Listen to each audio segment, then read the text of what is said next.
Hi hello welcome back.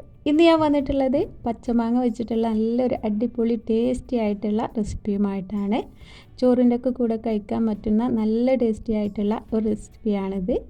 ഒരു പച്ചമാങ്ങ വെച്ചിട്ടാണ് നമ്മളിത് ചെയ്തെടുത്തിട്ടുള്ളത്.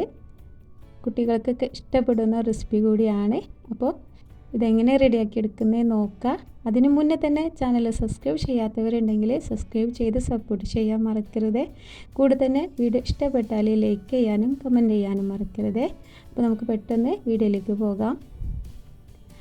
അപ്പോൾ അതിനായിട്ട് ഞാനിവിടെ ഒരു മാങ്ങയാണ് എടുത്തിട്ടുള്ളത്. അത് ഇതുപോലെ തൊലിയൊക്കെ കളഞ്ഞിട്ട് ഈ ഒരു രീതിയിലാണ് നുറുക്കിയെടുത്തിട്ടുള്ളത്. അപ്പോൾ നിങ്ങൾ എടുക്കുമ്പോൾ തൊലിയൊന്നും കളയേണ്ട ആവശ്യമില്ല. തൊലിയോട് കൂടെ തന്നെ നമുക്കിത് ഉപയോഗിക്കാം. ഞാനിവിടെ തൊലിയൊക്കെ കളഞ്ഞിട്ടാണ് എടുത്തിട്ടുള്ളത്. പിന്നെ ഒരു മാങ്ങ വെച്ചിട്ടാണ് ഞാനിത് ചെയ്തെടുക്കുന്നത്. ഇനി നമുക്കൊരു ചീനച്ചട്ടി അടുപ്പത്തേക്ക് വെച്ചിട്ടുണ്ട്. അതിലേക്ക് ഒരു 2 ടേബിൾ സ്പൂണോളം വെളിച്ചെണ്ണ ഒഴിച്ചു കൊടുക്കുക. വെളിച്ചെണ്ണ ഒന്ന് ചൂടായി വന്നാൽ 1 ടീസ്പൂണോളം കടുകും കൂടെ ചേർത്ത് കൊടുക്കുക. 1 ടീസ്പൂണോളം ചേർത്ത് കൊടുത്താൽ മതി. പിന്നെ ഇതിലേക്ക് ഒരു പച്ചമുളക് ചെറുതാക്കി അരിഞ്ഞതും കൂടി ചേർത്ത് കൊടുക്കുന്നുണ്ട്. കടുകൊക്കെ പൊട്ടിയതിന് ശേഷം ഒരു ചെറിയൊരു പച്ചമുളക് ചെറുതാക്കി അരിഞ്ഞതും കൂടി ചേർത്ത് കൊടുക്കുന്നുണ്ട്. അതുപോലെ തന്നെ ചെറിയൊരു കഷ്ണം ഇഞ്ചിയും കൂടി ചെറുതാക്കി ഒന്ന് അരിഞ്ഞെടുത്തിട്ട് അതും കൂടെ ചേർത്ത് കൊടുക്കുന്നുണ്ട്. ഇനി ഇത് ഈ എണ്ണയിലിട്ടൊന്ന് ചെറുതായിട്ടൊന്ന് മൂപ്പിച്ചെടുക്കണം.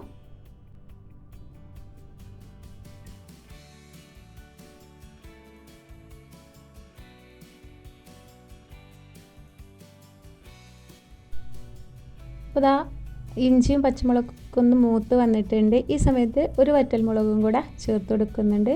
അതുപോലെ തന്നെ കുറച്ച് കറിവേപ്പിലയും കൂടെ ചേർത്ത് കൊടുക്കുക.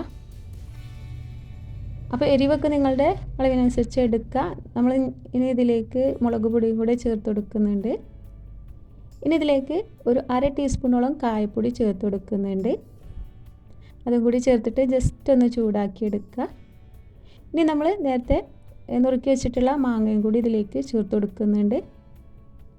എന്നിട്ട് ഇത് ജസ്റ്റ് ഒന്ന് ചൂടാക്കി എടുക്കണം.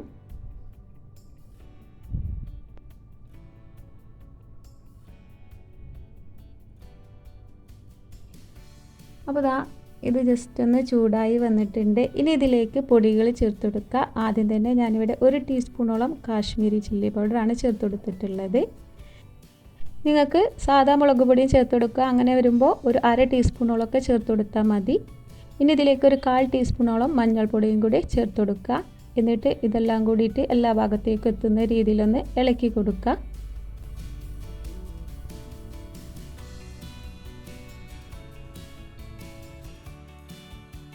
അപ്പോൾ ഈ മസാലപ്പൊടിയൊക്കെ ഒന്ന് ഇളക്കി കൊടുത്തിട്ടുണ്ട്. ഇനി ഇതിലേക്ക് ആവശ്യത്തിന് ഉപ്പും കൂടെ ഈ സമയത്ത് ചേർത്ത് കൊടുക്കുക. ഒരു 1/2 കപ്പോളം വെള്ളം കൂടി ഇതിലേക്ക് ഒഴിച്ചിട്ട് നമുക്കിതൊന്ന് വേവിച്ചെടുക്കണം.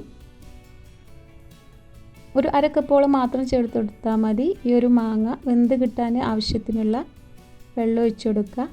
എന്നിട്ട് ഇത് ചെറിയ തീയിൽ വെച്ചിട്ട് നമുക്കിതൊന്ന് വേവിച്ചെടുക്കണം. ഇനി ഈ വെള്ളത്തിൽ കിടന്നിട്ട് ഈ മാങ്ങ ഒന്ന് വെന്ത് വരുവോളം നമുക്കൊന്ന് അടച്ചു വെച്ചിട്ടൊന്ന് വേവിച്ചെടുക്കണം.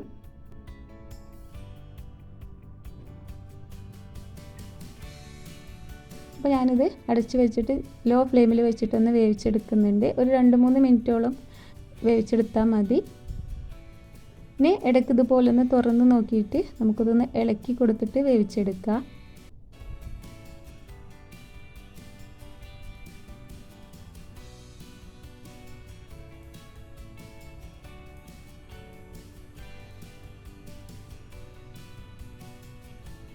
അപ്പോൾ ഇത് ഏകദേശം വെന്ത് വന്നിട്ടുണ്ട്. ഈ ഒരു പരുവത്തിലായാൽ മതി.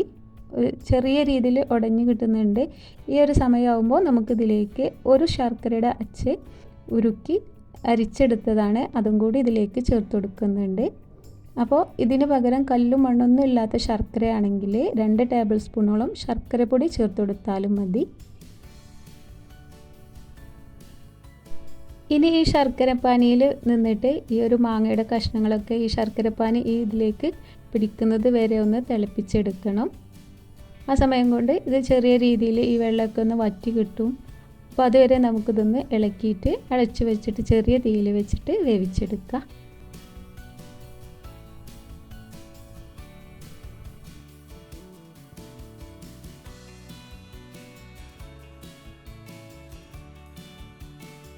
ഇനി 1 മിനിറ്റോളം ഒന്ന് നമുക്കൊന്ന് അടച്ച് വെച്ചിട്ടൊന്ന് വേവിച്ചെടുക്കുക. ആ സമയം കൊണ്ട് ഇതിന് വെള്ളമൊക്കെ ഒന്ന് ചെറിയ രീതിയിലൊന്ന് വറ്റി കിട്ടും.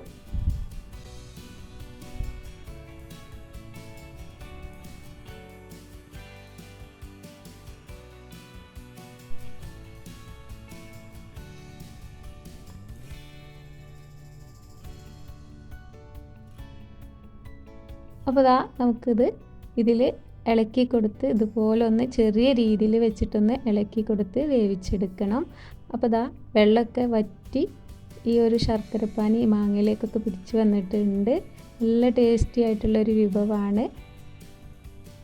എരിവും പുളിയും ഒക്കെ കൂടിയിട്ട് നല്ലൊരു ടേസ്റ്റി ആയിട്ടുള്ള ഒരു ശർക്കര പുളിയൊക്കെ ഉള്ള പോലെ തന്നെ ഒരു ടേസ്റ്റാണ് ഇതിന്. അപ്പോൾ എല്ലാവരും ഒന്ന് ട്രൈ ചെയ്ത് നോക്കുക. എല്ലാവർക്കും ഇഷ്ടപ്പെടുന്ന റെസിപ്പി കൂടിയാണ്. അപ്പോൾ ദാ നമുക്കിത് ഈ ഒരു സമയം നമുക്കിത് നല്ല രീതിയിൽ വെള്ളമൊക്കെ വറ്റി പാകത്തിന് വന്നിട്ടുണ്ട്. ഇനി ഇത് ചൂടാറുമ്പോൾ ഒന്നും കൂടി ഒന്ന് തിക്കായി കിട്ടും. അപ്പോൾ നമുക്ക് ഈ ഒരു സ്റ്റേജ് ആകുമ്പോൾ തീ ഓഫ് ചെയ്ത് വെക്കാം.